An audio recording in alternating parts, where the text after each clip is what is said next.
If you're watching this, picture yourself sitting comfortably as a story begins. One where the fate of an entire galaxy hangs on a quiet family in the middle of nowhere. Before we dive in, make sure you hit that like button, leave a comment telling me what you'd do if assassins came for your family, and of course subscribe so you never miss the next chapter. Now, let me take you into the shadows where everything began. The Rourke family lived on the edge of a small Midwestern town, far enough from neighbors that the night sky stretched unbroken above them. Their home was modest, built with Daniel's own hands after he swore he'd left war behind him. To anyone passing by, he was just another man raising children, working on projects in his garage, teaching his son Elias to fish, his daughter to ride a bike. To his wife Mara he was steady, reliable, sometimes brooding, yes, but safe. He had promised her he would never drag them into the life he once lived. Yet Daniel Rourke was no ordinary father. Long before quiet nights and backyard barbecues, he had been something else. A ghost, a blade sharpened by black operations and secret wars that no one admitted had ever happened. He carried scars beneath his shirt, the kind not made by bullets or knives but by decisions that cut deeper than flesh. He had buried that part of himself the day Elias was born. He thought the world would let him rest. The boy was 10 now, curious and bright-eyed, always asking questions about the stars. He had a fascination with the sky that Daniel couldn't quite discourage. Each night Elias would sit on the porch, tilting his head back, pointing out the constellations with a child's awe. Sometimes Daniel sat with him, his jaw tight as memories stirred, because he knew better than most that those stars weren't empty. They were crowded, crawling with civilizations that Earth had only begun to whisper about. Mara worried about that. She told Daniel once, in a quiet moment, that she felt like shadows were hanging just beyond what they could see. Daniel had brushed it off, kissed her forehead, and told her no harm would come near them. He meant it. But promises can't always hold back the tide. Far above Earth, hidden behind veils of distortion and silence, a ship drifted. Its hull was ink-black, eating light rather than reflecting it. On board, figures moved with a patience born of centuries of hunting. They were not thieves, not raiders. They were assassins, sworn to silence, trained to erase without trace. Their employers sat in distant chambers across the stars, powerful beings who believed humanity was an infection spreading too fast. The Council, as they called themselves, had debated for years on how to handle Earth. Now a faction had chosen a solution: cut away the dangerous pieces before they spread. Daniel Rourke's family had been selected as the first wound to carve. Back in the quiet town, the air that evening was heavy with summer heat. Crickets sang. Elias begged his father to let him stay outside just a little longer, and Daniel relented, settling beside him with a glass of water. They watched the fireflies rise. Mara called from inside that bedtime was near. For a moment, it was perfect, the kind of memory people carry forever. Then Daniel felt it. It was nothing at first, just a ripple in the air, a faint tension that prickled at the back of his neck. Most people would never have noticed. But he had lived too long in places where that sensation meant only one thing: someone was watching. His hand tightened on the chair's armrest. He scanned the treeline, slow and casual, while Elias chatted about how the stars looked different tonight. Inside, Daniel said quietly. Elias frowned. But Dad. Now. His tone allowed no debate. The boy slipped off the porch, confused but obeying. Daniel stood, stretching as if nothing was wrong, every nerve alive with warning. The insects had gone silent. The cicadas, the frogs by the pond, all muted at once, like the world was holding its breath. Inside, Mara looked up as Elias hurried past. Daniel entered after him, shutting the door with deliberate calm. He kissed his wife on the temple, whispered, "Lock the back. Lights off." Her eyes widened but she didn't argue. She had learned long ago that when his voice turned like that, danger was near. The house fell dark. Daniel moved through it like water, checking sight lines, securing entry points, slipping into an old rhythm he had sworn he'd never use again. He opened a closet, reaching behind a stack of boxes until his fingers closed on cold steel. The pistol was oiled, loaded, waiting. He had kept it against his better judgment. A man who knows predators never lets himself be truly unarmed. Outside, the air shimmered faintly as cloaked figures approached. Their blades whispered free of sheaths. They were fast, precise, certain that this kill would be simple. The Council had told them humans were primitive, unready. But Daniel Rourke was no farmer with a hunting rifle. He was the kind of man who had spent a lifetime learning how to sense a heartbeat in the dark. Upstairs, Elias peeked from his window. He thought he saw shadows moving wrong, darker than night itself. He opened his mouth to call for his father, but the words caught in his throat as one of those shadows turned its head and seemed to stare directly at him. He ducked back, heart pounding, suddenly understanding why his father had sent him inside. Daniel slid into position by the front entry. He wasn't breathing hard, though adrenaline burned through him. He could almost predict the pattern of their approach. Whoever sent them had underestimated him. That mistake would be their last. The first faint scrape came at the door frame, followed by the whisper of metal against metal. Daniel's grip tightened on the pistol. He didn't move. He waited, eyes sharp, heartbeat steady. Mara clutched Elias in the hallway, holding her daughter close, every muscle tense. Then the latch turned ever so slightly. The story of the Rourke family, of what happens when galactic powers think they can break a human household, had begun. Daniel whispered to himself as the door eased open, "You chose the wrong family." And in that single moment, as shadows slipped across the threshold, the war for vengeance took its first breath. The first figure stepped through the threshold like liquid shadow, its blade glimmering with a faint, unnatural hue. Daniel fired once, the shot exploding in the silence, the muzzle flash cutting through the dark. The assassin's head jerked back, body collapsing soundlessly onto the hardwood floor. No scream. No cry. Just the abrupt ending of a life meant to erase his family. Two more figures slipped through the door, fast, fluid, and confident. Daniel moved before they did, rolling across the floor and firing twice more, his instincts guiding each shot. The first round struck one in the chest, the second tore through an arm. The injured one hissed, a sound that rattled with insect-like resonance, and staggered backward, clutching at its wound. The other dropped low, a blade flashing as it lunged toward him. Daniel's gun clicked empty. He had fired too fast. He pivoted, swung the pistol's weight like a hammer, smashing it into the assassin's face. Bone cracked, and the alien fell sideways, striking the wall with a wet thud. Daniel's eyes darted toward the staircase where Mara held the children. "Stay back," he barked. His voice was sharp, commanding, the voice of a soldier who had once led men through fire and smoke. The assassins regrouped outside. He could hear their language through the cracked doorway, short, precise words that held no emotion, only efficiency. They weren't retreating. They were reorganizing. Daniel pulled a knife from the sheath strapped to his ankle and crouched, eyes locked on the door. He knew they wouldn't stop. They were bred to finish contracts, to erase targets until nothing remained. The silence stretched. Then glass shattered from the rear of the house. Daniel spun, racing through the hallway, reaching the kitchen as two assassins slithered in through the broken window. They moved like water, their limbs too flexible, their joints bending at odd angles. Blades rose. Daniel didn't hesitate. He hurled the knife, burying it in the throat of the first intruder. The creature spasmed, clawing at the hilt as it gurgled. Daniel seized a heavy pan from the counter and swung with the force of fury, shattering the second's jaw and sending it sprawling across the tiled floor. Elias cried out from upstairs. That sound cut deeper than any blade. Daniel grabbed the fallen assassin's weapon, a curved blade that shimmered with faint light, and charged back toward the stairs. Another intruder appeared, crouched halfway up, moving with predatory grace. Mara screamed Elias's name as the alien reached for the boy. Daniel didn't think. He launched himself upward, tackling the assassin, both of them tumbling down the stairs. The world spun, bones collided against wood, and the alien's weapon clattered away. Pinned beneath the assassin, Daniel fought with raw strength. The alien's eyes glowed faintly in the dark, its breath rancid, its teeth sharp. Its hands tightened around his throat. Daniel smashed his forehead forward, the crack resounding, splitting flesh. The grip loosened. He shoved hard, rolled, and grabbed for the alien's discarded blade. In one swift motion he drove it deep into the assassin's chest. The creature's body convulsed, then went limp. He rose, chest heaving, sweat streaking down his face. Upstairs, Elias sobbed against his mother's shoulder. Mara's eyes met his, filled with both terror and fierce trust. She didn't need to ask what was happening. She already knew. Someone wanted them dead, and whoever had been sent was unlike anything she had ever imagined. The floorboards creaked again, more shadows entering, relentless.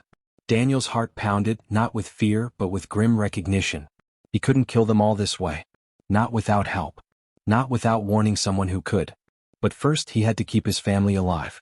He ran to the hallway closet, yanked free a shotgun he had hidden years ago, and slammed shells into the chamber with practiced ease. The door burst open. 3 assassins surged in at once. Daniel pulled the trigger, the blast deafening in the confined space. One fell in half, torn apart. He pumped again, fired, shredded another.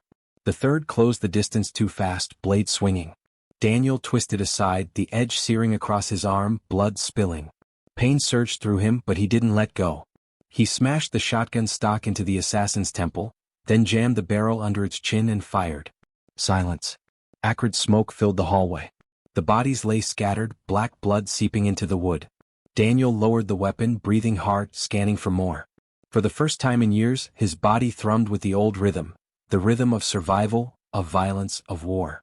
He hated that it felt natural. But if this was what it took to protect his children, then so be it. A faint hum vibrated through the walls. He froze, recognizing the sound instantly. Transport signals. They weren't just assassins. They had a ship nearby. And if they had a ship, reinforcements would follow. Mara appeared at the top of the stairs, clutching Elias and their daughter tightly. Daniel. He cut her off. Get them to the basement. Don't argue. Now. She obeyed without question, rushing down the back stairwell, children in her arms. Daniel grabbed a fallen alien's communicator, twisting it in his hand, listening to the strange syllables crackle. He couldn't understand the words, but he could feel the urgency in their tone. They hadn't expected this much resistance. They were calling for more. Daniel staggered toward the front door, blood dripping from his arm, vision steady despite the sting. He stepped onto the porch and scanned the treeline. The night looked ordinary, but he could feel them, shadows moving, circling. He raised the shotgun, ready to keep fighting until the last breath. Then the sky lit up. A streak of fire carved across the clouds, silent but undeniable. Something was entering Earth's atmosphere, fast, precise, controlled. Not meteors. Drop pods. His stomach turned cold. Whoever wanted him dead wasn't sending just a handful of assassins. They were escalating. And somewhere high above, hidden in the dark beyond sight, a man watched. Colonel Marcus Kane leaned forward on the bridge of a stealth frigate orbiting Earth. His jaw was tight, his eyes narrowed as the feed from his scouts flickered across the display. Daniel Rourke's house glowed faintly in infrared, surrounded by heat signatures that weren't human. They finally made their move, Kane said, his voice low, his tone dangerous. He straightened, barking orders to the crew. Get me a tactical team on standby. If the Council wants to play games with assassins, then it's time. Earth answered. Back on the ground, Daniel cocked his weapon, watching the sky blaze with more incoming fire. He whispered a promise into the night, more to himself than anyone else. You came for my children. That's the last mistake you'll ever make. The wind shifted, carrying the smell of ozone, the hum of approaching war. His porch light flickered once and died, plunging everything into shadow. The battle was far from over. It had only just begun. The council chamber stretched like a cathedral carved from living stone, its pillars veined with veins of glowing crystal. Delegates from 100 species hovered or stood in solemn arrangement, their voices rising and falling in languages carried through translation drones. They debated commerce, borders, treaties, but beneath the surface of every word lingered a single unspoken thought: humanity. For decades, Earth had grown stronger than projections suggested it should. Colonies had spread, trade routes had expanded, and whispers spoke of soldiers who fought with a ferocity unmatched by any other species. The Council had expected a slow, cautious species, still tethered to its homeworld. Instead they found fire. Some argued for partnership. Others called for containment. A smaller, darker faction had already acted, sending assassins to bleed humanity before it bloomed. Now those assassins were silent. No transmissions, no confirmations. Only the quiet echo of failure. High above Earth, aboard the stealth frigate Resolute, Colonel Marcus Kane clasped his hands behind his back, his gaze fixed on the tactical display. The data shimmered faintly, ghost-like. Red flares marked the entry points of foreign drop pods. Heat signatures showed movement across the terrain near Daniel Rourke's property. Kane's jaw tightened. They didn't expect resistance, he muttered. But they should have known better than to pick that house. An aide, young and pale, glanced nervously at him. Sir, do we intervene now? Kane shook his head, his voice controlled steel. Not yet. We need confirmation of the sender. If we move too early, they'll claim we provoked the conflict. No, let them step into the light. Then we strike back, not with excuses but with proof. He turned from the display and looked through the forward viewport. Earth hung below, beautiful and fragile, wrapped in clouds and oceans. He remembered the wars of his youth when humanity still fought itself. He remembered the vow he had made, that no power beyond the stars would ever carve Earth the way humans had once carved each other. Down on the surface, Daniel stood in the yard, the smell of blood and smoke thick around him. His arm burned from the cut, but his mind was sharper than it had been in years. He knew this wasn't over. Whoever had sent the killers wouldn't stop with failure. They would send more and more again, until his family was erased or until he fought back so hard they thought twice about ever touching Earth again. He didn't yet know that Cain was watching, or that Earth's leadership had already been warned. He only knew what mattered in that moment.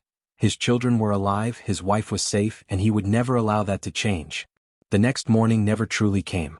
The house was a ruin of shattered glass and bloodstains, but it still stood. Mara walked quietly through the wreckage, her face pale, her hands trembling as she gathered the children's clothes into bags. "Where will we go?" she whispered. Daniel tied a bandage around his arm, his movements steady despite the ache. "Somewhere they can't follow." "You think there's such a place?" Her eyes were sharp, cutting, though fear trembled beneath them. He met her gaze. "There will be. If not, I'll make one." Elias stood nearby, wide-eyed, silent. He clutched a wooden toy soldier, gripping it so tightly his knuckles whitened. He had seen death for the first time, and though he tried not to cry, his silence was heavier than any sob. Daniel knelt, resting a hand on his son's shoulder. "You're safe," he said quietly. "That's all that matters." High above, Cain's ship intercepted transmissions. The assassins had reported failure before being cut off.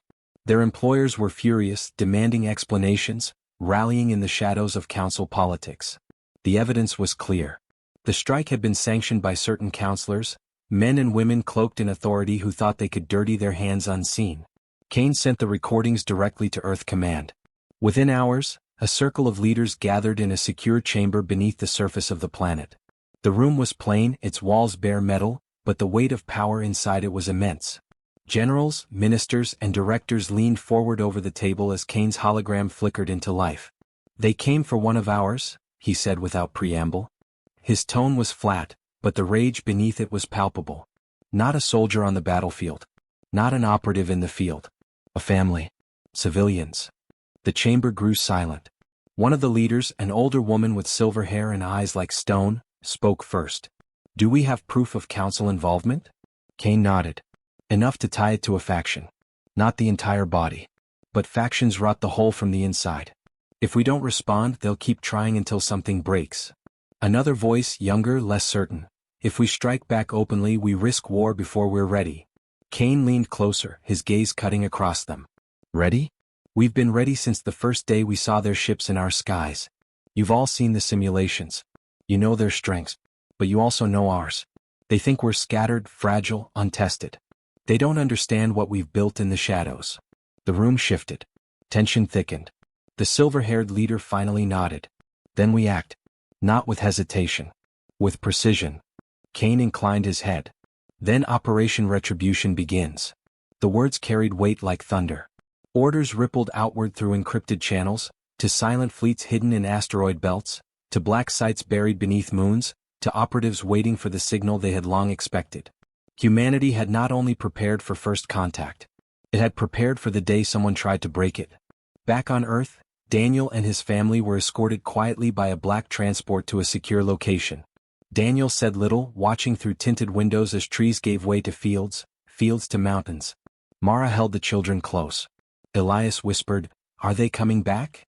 "No," Daniel said firmly, though inside he knew the answer was more complicated. "They would come back, but not to succeed. Not while I'm alive." In the council chamber, the debate flared like wildfire. Some delegates demanded explanations for the lost assassins. Others denied knowledge, feigning innocence. The faction responsible sneered behind closed doors, certain their power shielded them from consequence. They did not yet realize that the humans were already moving, already hunting, already preparing to deliver judgment. Night fell once more over the Rourke family, though now it was under the shielded roof of a secure compound, guarded by soldiers whose faces gave nothing away. Daniel stood outside, staring up at the stars. He could feel the weight of what was coming pressing on him, heavier than any battlefield he had ever known. This wasn't just about his family anymore. The strike against him had been the first cut in a war meant to bleed humanity dry. He whispered into the night, not knowing if anyone listened, "If they want a war, they'll see what one really looks like." And far above, in the quiet dark between stars, the fleets of Earth began to stir. Ships powered up. Engines growled. Codes were exchanged in silence. Humanity, pushed to the edge, was about to bare its teeth. The assassins had come to take a single family. In return, Earth would come for empires. The sky over Earth was restless, a shifting mosaic of fire and shadow. Small, silent fleets moved through orbit, unseen by civilian eyes, while below, storm clouds rolled over mountains and plains, reflecting the glow of engines and weapons charging for war. Humanity had waited too long for peace to be threatened, and now, every soldier, every pilot, every operative was poised to unleash the full breadth of its wrath. Colonel Marcus Kane stood on the bridge of the Resolute, his fingers drumming on the console. Heat signatures glimmered on the display, each one marking a council vessel, each one a target. The council believed humans would respond with caution, diplomacy, fear. They did not understand the species that had survived centuries of self-destruction, the species that could endure loss, and the species that had learned to fight without mercy when cornered. Daniel Rourke watched from a command vehicle, his arms still aching from the last fight but his mind sharper than ever.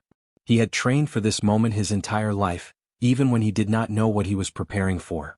The council had underestimated one crucial fact: humans did not flee. Humans did not surrender. Humans struck back, precise, adaptive, and relentless.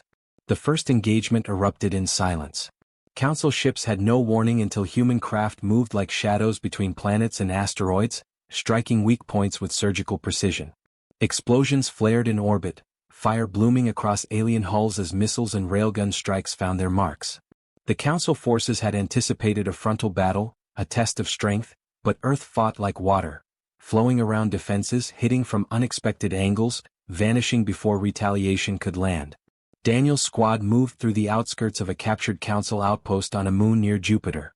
They were humans in armor that reflected the cold light of distant stars, silent, lethal shadows among shadows. He led them through the ruins, each step calculated, each breath controlled. His eyes scanned every corner, every doorway, every shadow.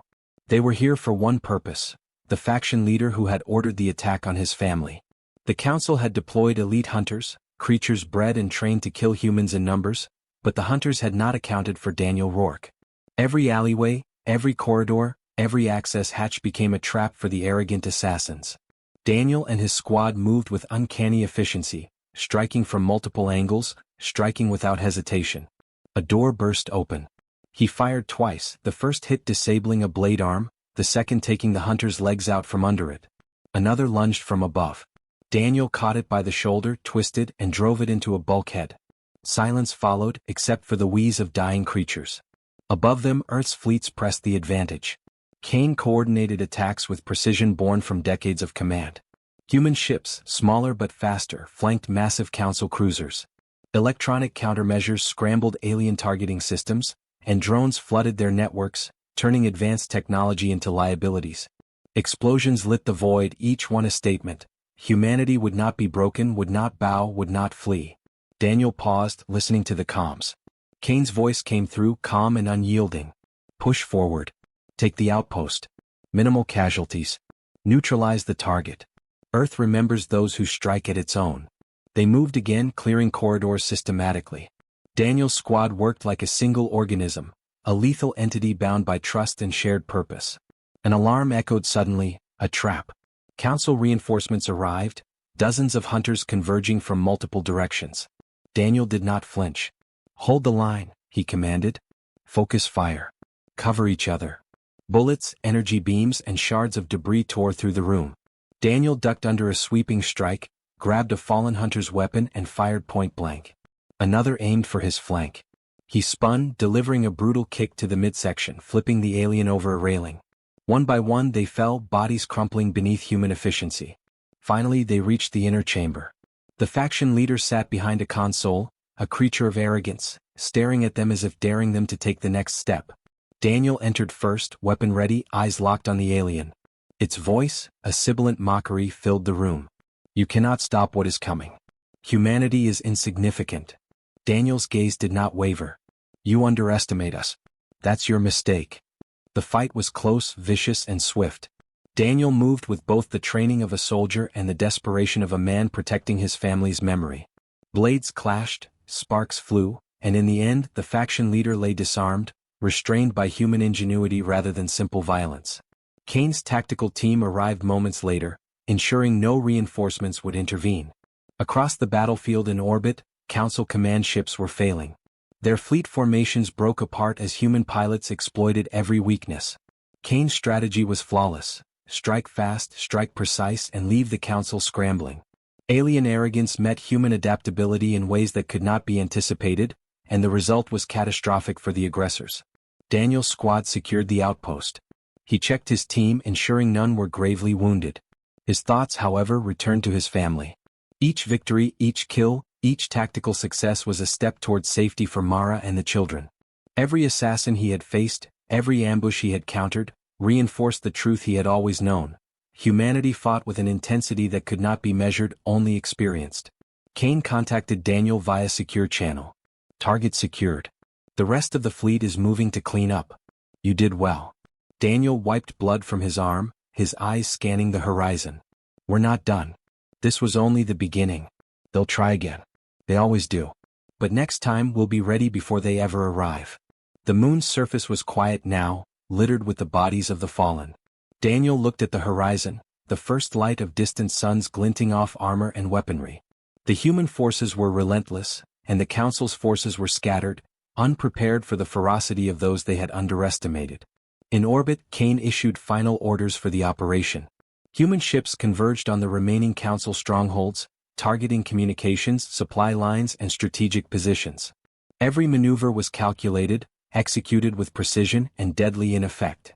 The Council had assumed superiority. They had assumed fear. They had assumed humans could be intimidated or destroyed. They had been wrong. Daniel stood at the edge of the outpost, looking toward the stars. Each victory, each calculated move, was a message not just to the Council, but to every being who had ever underestimated the species below. Humanity had not only survived the strike against one family, it had responded with overwhelming force. He allowed himself a brief moment of satisfaction, knowing that each step forward was one closer to securing a permanent shield around the people he loved. The war was far from over, but for the first time, Daniel Rourke allowed himself to believe that they could win, not because the stars favored humans but because humans fought with something no one could replicate: determination forged in blood, sweat, and the will to survive. Above, Kane watched the final Council ship fall from orbit, its hull ruptured, systems failing. He leaned back, exhaustion hidden beneath resolve. They will think twice before striking again, he said. Daniel looked at the horizon, the debris of battle scattered at his feet. His breath was steady, though his heart still raced. Every decision, every strike had brought him closer to justice. The Council had thought they could break one man, one family, but they had unleashed a predator instead. And now humanity was awake. The Council's flagship hung in the void like a black monolith, its vast hull swallowing starlight. From within, the faction leader who had orchestrated the strike on Daniel Rourke's family sat in a chamber of translucent crystal, the glow of distant stars casting eerie shadows across alien features. Every report of failure had reached him, every destruction of his forces, yet he remained calm, arrogance carved into every movement. He believed himself untouchable, a puppet master untied from consequence. Daniel stood at the airlock, weapons strapped, armor scuffed and bloodied, his eyes narrowing at the distant behemoth. He was no longer just a father defending his home. He had become a force of retribution, a living embodiment of human resolve. His body bore the scars of the recent battles, his hands trembled slightly from exertion, but his mind was as sharp as the blade he carried. Every step he took toward the ship was calculated, deliberate, driven by a singular focus: justice for his family and a lesson for those who underestimated humanity. Beside him, his squad moved silently, the culmination of months of preparation, training, and vengeance. Each operative knew the stakes. Each had witnessed the aftermath of the Council's arrogance. They were more than soldiers. They were the vanguard of a species that refused to bow. Marcus Kane's voice crackled in their comms, calm and steady, a tether to strategy amidst chaos. In through the primary docking port. Avoid detection until necessary. The target must be captured alive if possible. Daniel, this is yours. Daniel's hand tightened around the handle of his blade. Understood, he replied, voice low, unyielding. His thoughts flicked to Mara and the children, tucked safely aboard a shuttle far from this war, and he drew a deep, measured breath. This was personal, but it was also universal. An assertion that humans would not be trifled with. The airlock hissed open and they slipped into the ship. Inside, the corridors were wide and sterile, the silence of power humming through conduits and panels. The alien ship had not anticipated ground infiltration. Its defenses were tuned for space combat, for external strikes, not for humans moving like shadows through its veins. Daniel led the team, scanning, listening, reading the rhythm of the ship as if it were alive. They encountered resistance quickly, elite guards trained to kill humans before they even understood what had struck them. Daniel moved with a precision honed through years of combat, every strike calculated, every movement conserving energy while delivering maximum lethality. A guard lunged from a doorway. Daniel sidestepped, flipping the creature with a violent twist and driving it into the wall. Another came from above and Daniel's knife caught it under the arm, slashing cleanly across its chest. The corridor became a tableau of motion, each action both efficient and merciless. Yet it was not just combat that defined this mission. Daniel's leadership and moral compass guided his squad through the carnage, preventing unnecessary loss of life when civilians, or lower-ranking crew, were encountered. He restrained himself where fury might have dictated otherwise, demonstrating that humanity's strength was not only in brute force but in discernment, in ethics even under fire. Every choice, every hesitation reinforced why humans were feared and respected. They were unpredictable, unrelenting, and morally anchored. They reached the command chamber without casualty beyond the unavoidable. The chamber doors slid open, revealing the faction leader. He rose, posture rigid, eyes narrowing as he regarded the intruders. His voice, low and resonant, filled the room. Daniel Rourke, you've come farther than expected. Do you think your species is prepared to face the consequences? Daniel stepped forward, blade raised but not yet striking. Prepared? He said slowly, his words deliberate, echoing with cold resolve. You've already learned. You just didn't know it until now. Humanity is prepared for anything, especially revenge. The alien snarled, a sound meant to intimidate, but Daniel's focus was absolute. He had studied his enemy's tendencies, understood their arrogance, and now wielded it against them. The faction leader lunged, striking with preternatural speed, but Daniel anticipated, sidestepping and using the momentum to drive the blade into the alien's shoulder. Pain registered instantly on its face, but more than that, fear flickered, an unfamiliar emotion in its controlled demeanor. The fight escalated into a flurry of strikes and counters, the room alive with kinetic energy. Daniel's mind was a battlefield of calculation, assessing angles, anticipating reactions, exploiting weaknesses. Every strike delivered was a lesson, every dodge a demonstration of human adaptability. Despite exhaustion, despite injury, he fought with an intensity that blurred the line between human determination and something almost mythic. Finally, the faction leader fell to one knee, disarmed and beaten but still alive. Daniel stood over him, blade poised for the final act, every muscle coiled, every breath deliberate. Silence filled the chamber, broken only by the distant hum of the ship's systems. In that moment, the weight of what humanity represented crystallized. Not cruelty, not vengeance without purpose, but an unyielding insistence on justice. Daniel lowered the blade, his decision deliberate, morally grounded. He would not kill the alien in cold blood. Instead, he activated the ship's communication panel, transmitting the evidence of the assassination attempt, the deaths of the elite forces, the failure of the Council's faction, to every sector within their reach. Every species capable of receiving the transmission would witness the Council's arrogance exposed, the treachery revealed. The faction leader's eyes widened in comprehension and horror. You could have killed me? Daniel's voice was quiet but heavy with finality. And you would have deserved it. But this is more than personal. It's proof. Your entire faction, your crimes laid bare for the galaxy. Let everyone see what happens when you threaten humans. Back aboard Earth's fleet, Kane watched the transmissions propagate, observing reactions across known Council networks. Panic, disbelief, and disarray rippled outward. Factions within the Council turned on one another, accusations flying, authority undermined. The humans had not just won a tactical engagement, they had shattered the perception of invincibility that had shielded the Council for centuries. Daniel left the command chamber, squad close, moving toward the extraction point. Every step reinforced a new order. Humans did not bow, humans did not forget, and humans could strike with precision and mercy intertwined. The faction leader was restrained, a living warning, as the ship's systems were overridden to prevent pursuit. When they emerged into space, the extraction shuttle carrying Daniel and his team launched, slipping past orbital defenses now compromised by human cyber warfare. Daniel's thoughts returned, briefly, to Mara and the children. They were safe, untouched by the chaos, and his heart tightened with relief. This had always been the purpose. Their survival, the preservation of innocence against forces that would extinguish it without hesitation. Earth's fleet consolidated, a testament to human strategy and endurance.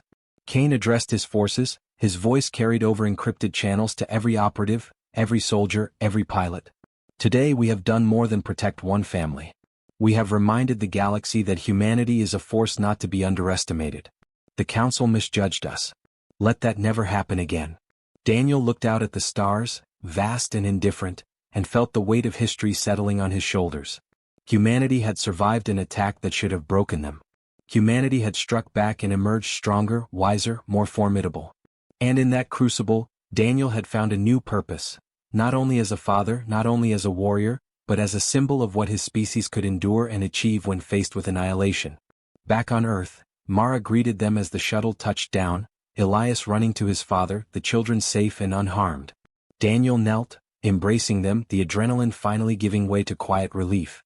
His voice was low, full of reassurance and certainty. They will never touch us again. The story of one family had become the story of a species. The Council had sent assassins, believing humans were weak, disorganized, insignificant. But they had awoken something far more dangerous: the unity, resolve, and intelligence of a species that would protect its own at any cost.